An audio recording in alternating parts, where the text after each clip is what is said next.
शादीशुदा लोगों को एक बड़ी सीख देने वाली कहानी। पत्नी ने न जाने क्या किया था कि पति ने उसे एक के बाद एक कई थप्पड़ जड़ दिए। हमेशा हर सिचुएशन को शांति से हैंडल करने वाली पत्नी भी इस बार इतनी अशांत हो उठी कि उसने अपनी चप्पल ही निकालकर पति की ओर दे फेंकी।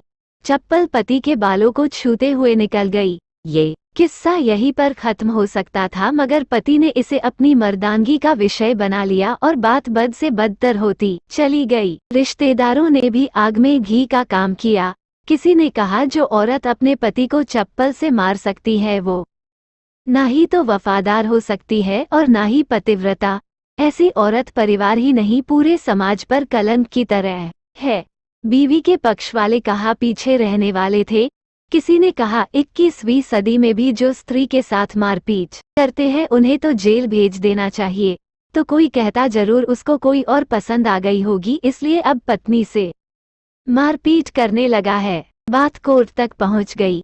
दोनों पक्षों ने एक दूसरे के खिलाफ केस फाइल कर दिया। पति ने चरित्रहीन होने का तो पत्नी ने दहेज और शारीरिक उत्पीड़न का आरोप लगाया। 2 वर्षों से अधिक समय के लिए केस चला था। इन 2 वर्षों के दौरान दोनों पति पत्नी अलग अलग रहे थे।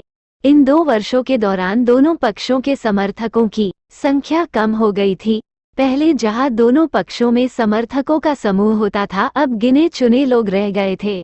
पति और पत्नी दोनों की आर्थिक स्थिति भी इस समय के दौरान नीचे गिर चुकी थी, जिन्हें वो अपना शुभ चिंतक समझ रहे थे। पैसों की बात आते ही उन्होंने भी अपना पलड़ा झाड़ लिया था। अगर कोई देने को राजी भी हुआ तो मोटे ब्याज की शर्त पर।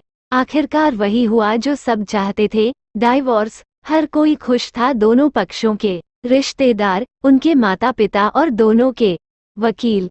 लेकिन 5 साल की सुखद शादी और एक सुंदर बेटी होने के बाद मिले इस डाइवोर्स से पत्नी मूक थी और पति शांत। शायद ये एक इत्तेफाक ही था कि इस खुशी को मनाने के लिए दोनों पक्ष के लोग एक ही चाय की टपरी पर बैठे आमने सामने। इत्तेफाक इसलिए क्योंकि ज्यादातर लोग जो एक दूसरे के विरोध पक्ष को सपोर्ट कर रहे थे वे एक दूसरे को अच्छे से जानते भी नहीं थे। पति पत्नी भी इन सभी से दूर एक दूसरे के सामने मेज पर बैठे। पत्नी ने पति से कहा, अब तो खुश होगे ना, तुम्हारे मन की जो हुई है मुबारक हो। तुम भी तो आज जीत गई हो। मुझसे तलाक तो तुम्हें भी मिल गया है। Congratulations to you too. पति ने कहा, तलाक को तुम जीत का प्रतीक समझते हो? पत्नी ने पूछा। पति चुप रहा। थोड़ी देर की शांति के बाद पति ने कहा, मुझे तुम्हें 5 लाख रुपए अभी और हर महीने 8,000 देने का आदेश है। अभी मेरे पास पैसे नहीं है, इसलिए हमारा मतलब मेरा जो सिटी में फ्लैट है उसे तुम्हारे नाम कर देता हूँ। पत्नी बोली, लेकिन उस फ्लैट की कीमत तो 18 लाख की है। हाँ, लेकिन हमारी बेटी तुम्हारे साथ है और आगे जाके उसके खर्चे भी बढ़ेंगे, तुम्हें थोड़ी आसानी होगी। पति ने कहा, नहीं नहीं, मुझे सिर्फ 5 लाख ही देना और तुम हर महीने 8,000 तो देने ही वाले हो। मैं मैनेज कर लूंगी। अगर 5 लाख नहीं है तब भी कोई बात नहीं। पत्नी बोली। दोनों फिर से शांत हो गए। पति सोचने लगा, कितनी भोली और समझदार है ये औरत जो कुछ समय पहले तक मेरी पत्नी थी और अब अनजान। ये वही है जो कम से कम खर्चे में घर चलाती और पैसे बचाकर मेरे जन्मदिन और बर्थडे पर हमेशा मेरे लिए नए कपड़े खरीद लाती।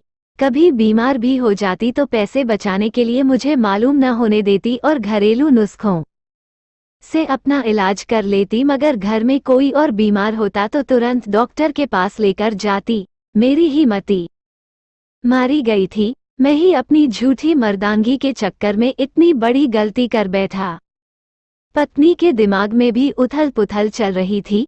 अभी भी वैसा का वैसा ही है। पहले भी खुद से ज्यादा हमारे बारे में सोचता था और अब भी वही कर रहा है।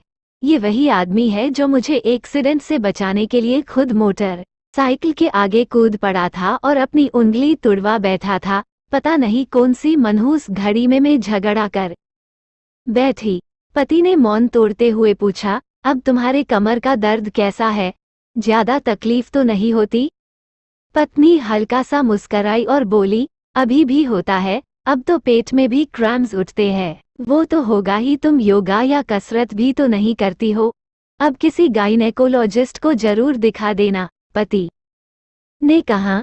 तुम बताओ, तुम्हारा अस्थमा कैसा है अब? क्या अब भी दौरे पड़ते हैं? पत्नी ने पूछा। हाँ, पड़ते हैं, पहले से ज्यादा, क्योंकि अक्सर इन्हें भूल जाया करता हूँ, याद दिलाने के लिए तुम जो नहीं हो अब, पति बोला।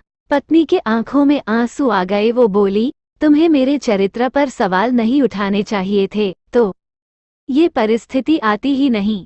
हाँ, मैं जानता हूँ, तुम बहुत अच्छी हो, मुझसे गलती हो गई, बहुत बड़ी गलती।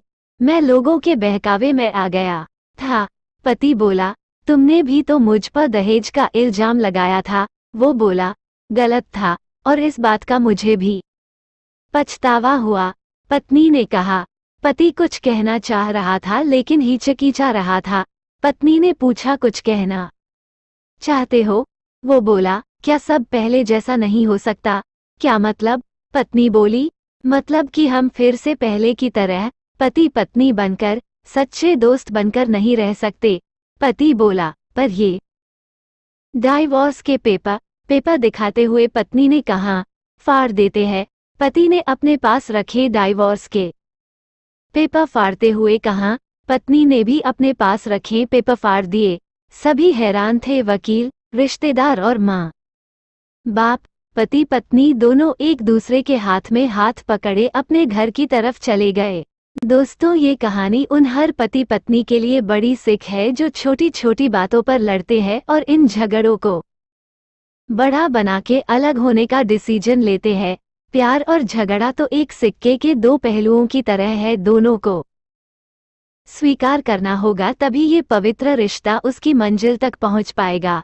आपको ये कहानी कैसी लगी हमें कमेंट में जरूर बताएं। चैनल को लाइक और सब्सक्राइब करें।